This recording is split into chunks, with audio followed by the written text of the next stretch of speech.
আসসালামু আলাইকুম। BBC live নিউজে আপনাকে স্বাগত। শুরুতেই সংবাদ শিরোনাম, পরে বিস্তারিত। জানিয়ে দিব এই মুহূর্তে পাওয়া আমাদের হাতে থাকা সর্বশেষ গুরুত্বপূর্ণ আপডেট। আন্তর্জাতিক সংবাদ। ফিলিস্তিনিরা এখন বীরের মতো লড়ছে, আর এই বীরদের প্রশংসায় গোটা বিশ্ব এখন চোখ রাখছে ফিলিস্তিনি যোদ্ধাদের প্রতি। আর এই লোমহর্ষক ঘটনা জানিয়ে দিব আপনাদের সামনে। দর্শক, পুরো ঘটনাটি থাকছে বিস্তারিত ডেস্ক রিপোর্টে। এরপর জানিয়ে দিব প্রত্যেক দিনের মতো আজও আপনাদেরকে শোনাবো ফিলিস্তিনি প্রতিরোধ যোদ্ধাদের আরো একটি চমকপ্রদ গল্প। এই ফিলিস্তিনি ইসলামিক জিহাদের অভিনব কৌশলের ঘটনা। দর্শক, এ নিয়ে থাকছে আরো একটি বিস্তারিত ডেস্ক রিপোর্ট।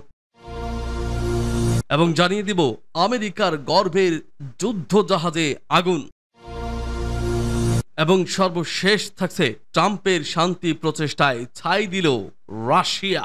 শুনছিলেন সংবাদ শিরোনাম, এখন বিস্তারিত। তবে তার আগে অনুরোধ থাকবে ভিডিওটিতে একটি লাইক এবং কমেন্টস করে জানিয়ে দিন আজকের এই ভিডিও সম্পর্কে আপনার মূল্যবান মতামত। আর অবশ্যই এই ভিডিওটি আপনার ফেসবুক সোশ্যাল মিডিয়ায় শেয়ার দিয়ে ছড়িয়ে দিন। আর জানিয়ে দিন আপনি কোন জেলা থেকে বা কোথা থেকে আমাদের সংবাদটি শুনছেন এবং দেখছেন।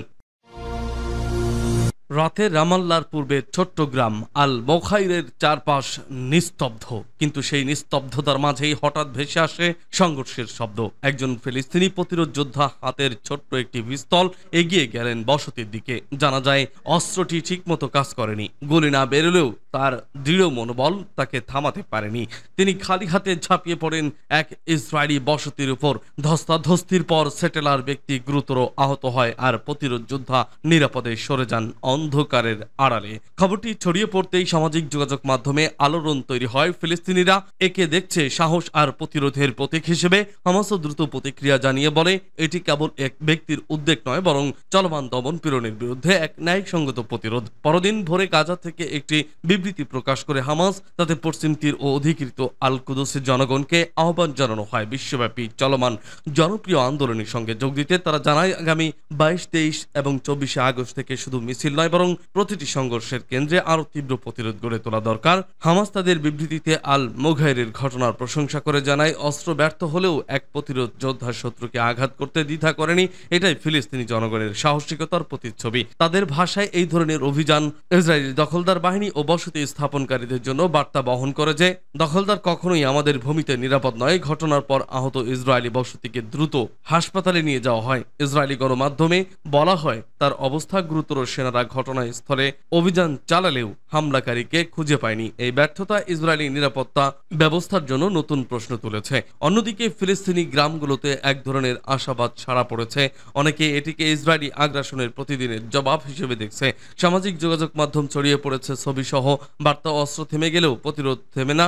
গত কয়েক মাস ধরে পশ্চিম তীরে ইসরায়েলি সেনাদের অভিযান বেড়েই চলেছে। রাতের অন্ধকারে হানা, ঘরবাড়ি ভাঙচুর, নারী পুরুষ নির্বিশেষ গ্রেপ্তার, এমনকি বসতি স্থাপনকারীদের আগুন ধরিয়ে দেওয়া, সবই যেন প্রতিদিনের ঘটনা হয়ে দাঁড়িয়েছে। হামাস তাদের বিবৃতিতে স্পষ্ট ভাষায় জানায়, এই ধরনের অপরাধের কারণেই ফিলিস্তিনি জনগণ পথে নেমে আসছে। তারা একে ফ্যাসিবাদী দখলদারদের অপরাধ বলে মাঠেই দেওয়া হবে।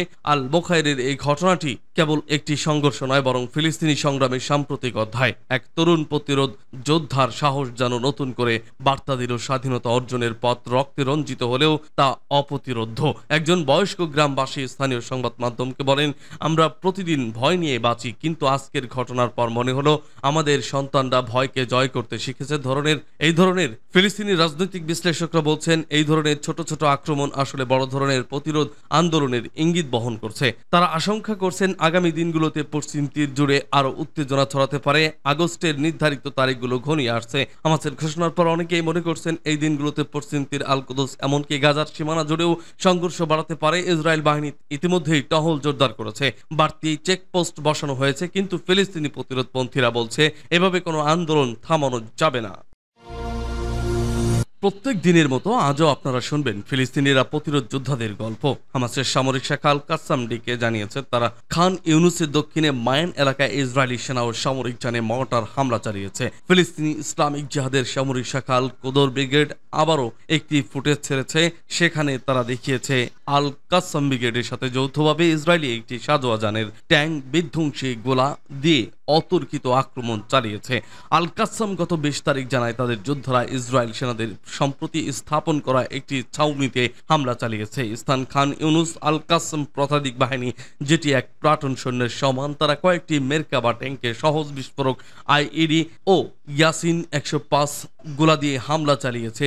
এইসব প্রতিরোধ গল্পের পাশাপাশি শুনতে হয় গাজা ইসরায়েল নৃশংসতা খবর, আর শুনতে হয় রাজনৈতিকভাবে কোনো অগ্রগতি হলো কিনা, শান্তি স্থাপন আদৌ হতে যাচ্ছে কিনা। ফিলিস্তিনের অবরুদ্ধ গাজায় ইসরায়েলি হামলায় নতুন করে আরো 70 জন ফিলিস্তিনি নিহত হয়েছে। আহত হয়েছেন কমপক্ষে 556 জন। ইসরায়েলি বাহিনী হামলায় গাজা উপত্যকায় এখন পর্যন্ত যত মানুষ মারা গেছেন তাদের 6 জনেরও 5 জনেরও বেসামরিক সাধারণ মানুষ। ইসরায়েল সেনাবাহিনী গোয়েন্দা ইউনিটের গোপন নথি থেকে জানা গেছে এমন ভয়াবহ তথ্য।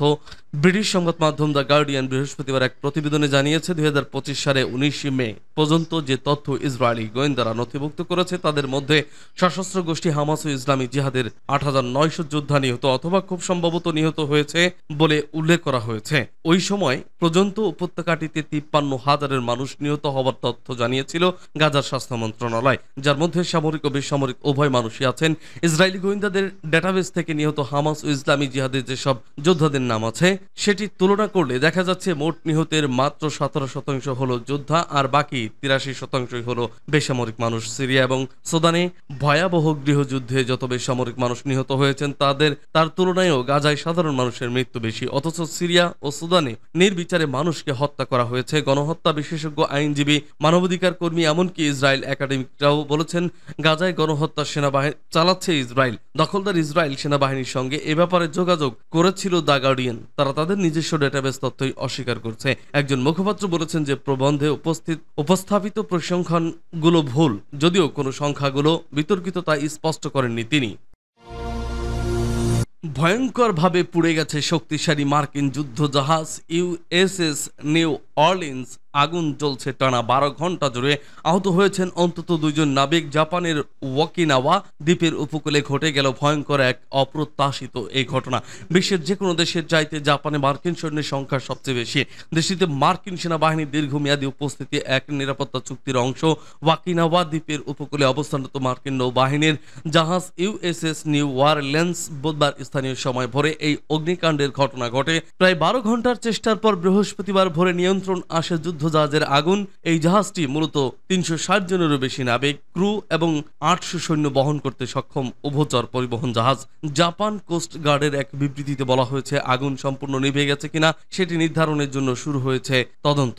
এতে আহত হয়েছে নৌবাহিনীর 2 জন নাবিক, তাদের প্রাথমিক চিকিৎসাও দেওয়া হয়েছে। যখন জাহাজটিতে আগুন লাগে তখন সেটি জাপানি দ্বীপের পূর্ব উপকূলে হোয়াইট বিচ নেভাল ফ্যাসিলিটিতে নোঙ্গর করা হয়েছে। অগ্নিকাণ্ডের পর হোয়াইট হাউস ব্রিজে নোঙ্গর করা আরেকটি জাহাজ ইউএসএস সান্দিয়াগোর ক্রুরা আগুন নিয়ন্ত্রণে সহায়তা দিয়েছিল। অগ্নিকাণ্ডের কারণ অনুসন্ধানে চলছে তদন্ত।